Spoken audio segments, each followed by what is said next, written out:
ఇవాళ వస్తున్నామని చెప్పండి. ఏం చెప్పాలో కాదు. చిచ్చి.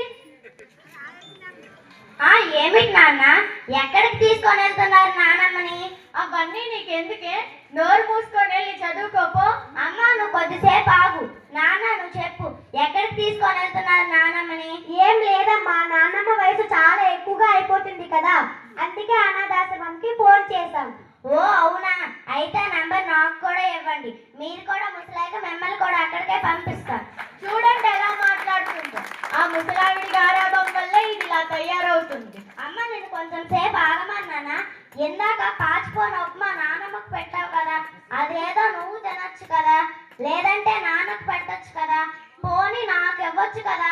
ఎందుకమ్మా నానమ్మ అంటే అంత కోపం? అయినా నీ తెలివేమైంది నాన్న? నన్ను చిన్నప్పుడు అంత బాగా చూసుకున్నావు కదా, నానమ్మ కూడా అంతే బాగా చూసుకుంది కదా, ఆ మాత్రం అర్థం చేసుకోలేవా? అయినా మీకన్నా నానమ్మే నన్ను బాగా చూసుకుంటుంది.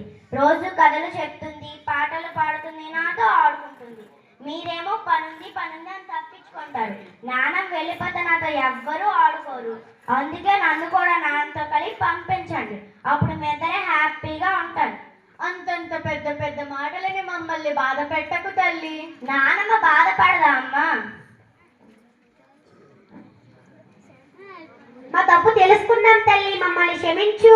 నన్ను కాదు, నాన్నమ్మ దగ్గరికి వెళ్ళి కాళ్ళ మీద పడి క్షమాపణలు అడగండి.